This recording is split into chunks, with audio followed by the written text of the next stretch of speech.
Technique 22, cold call. First, let's start with a laugh.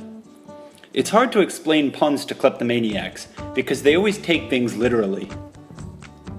Cold call is a technique that not just answers the question, how do I give everyone a chance, or whose turn is it, or who will give me the answer I want?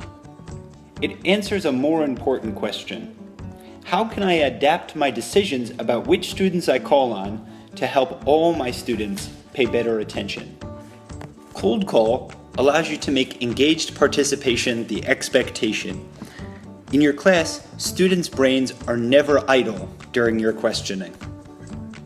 Cold call is a system that ensures all students think it's possible that they are about to be called on, regardless of whether they have raised their hand or not.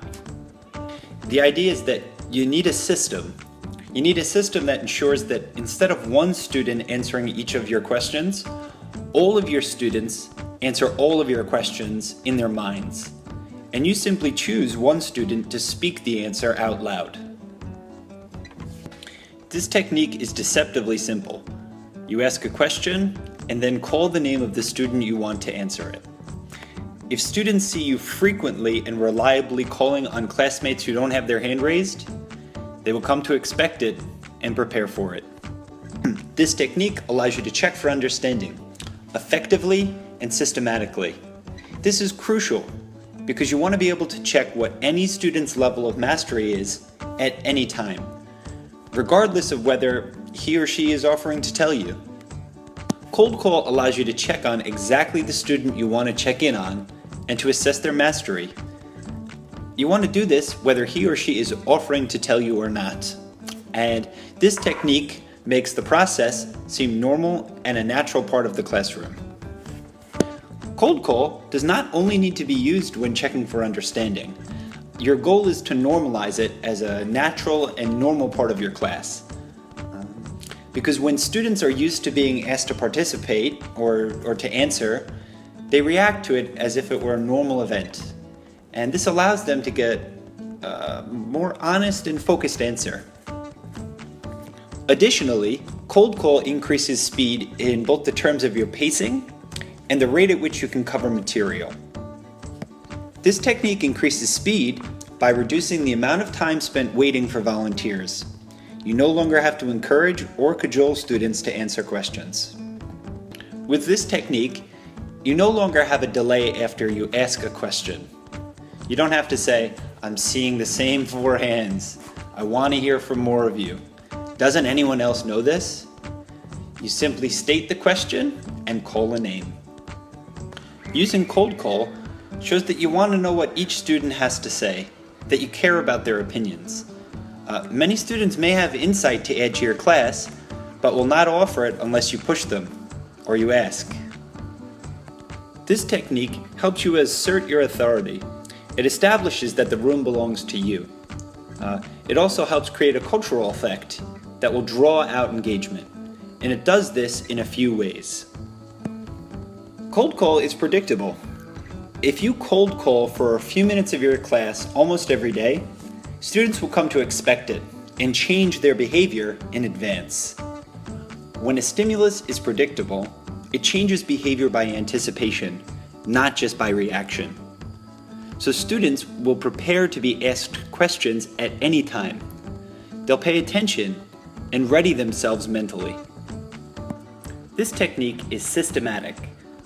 Teachers who use cold call try to explain to students that they're about expectations, not about individuals, right? Cold calls are universal. They go to everybody, and they're impersonal. Their tone, manner, and frequency emphasize that they're not an effort to single out any student or individual. The less a cold call carries emotion, the less it seems tied to what a student has or hasn't done, to whether you're happy or you're disappointed with them, whether you think he did his homework or not. Questions should be fluid. The best teachers spend a minimum amount of time appearing to hem and haw about who you're going to call on. Questions come at students quickly, clearly, and calmly, in clusters directed to multiple students in multiple locations around the room. rather than focused on a single student or group of students in isolation. They should take all types of students into account, not just those who might become off task or sitting in the back. Cold call isn't a punishment, it's a chance to shine. We want to try to be as positive as possible, but this is the aspect of cold call that teachers are most likely to get wrong. There's part of many of us that wants to use it as a gotcha, to call on a student when we know he's tuned out. We want to show him that fact or prove some sort of lesson, right? But this rarely works, since causing a student to publicly flounder on purpose and with no potential benefit at stake is more likely to make him ask questions about you. Like, why is he always picking on me? Instead about himself. So when you're doing cold calls, remember, you don't want to ask a question like, what did I just say? It's not a substantive question. It's a gotcha, designed to teach a lesson that it in fact rarely teaches. If you want to teach that lesson, take some time at the end of class to talk to that student individually. Remember, cold call is an engagement technique, not a disciplinary technique. It keeps students on task and mentally engaged. Once a student is off task, the cold call opportunity has passed. Then you should use a behavioral technique. Something I've learned as an ESL teacher is that students need time to process the question and then formulate an answer. So there's a technique that is called question, pause, name. So you ask the question, you pause for a moment, and then you say the name. This ensures that every student hears the question and begins preparing an answer during the pause that you provide.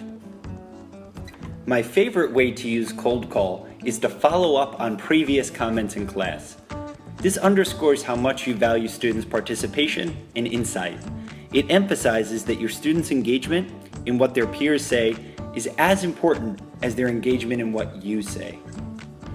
To summarize, cold call lets you check for understanding because you choose the student you want to check for mastery.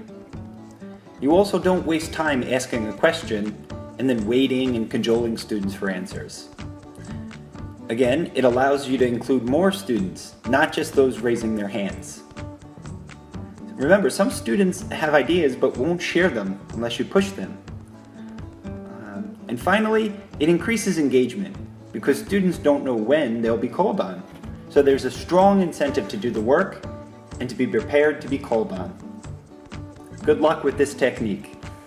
As always, if you liked the video, you can find this one and many others on my Facebook page, Kaizen Teaching.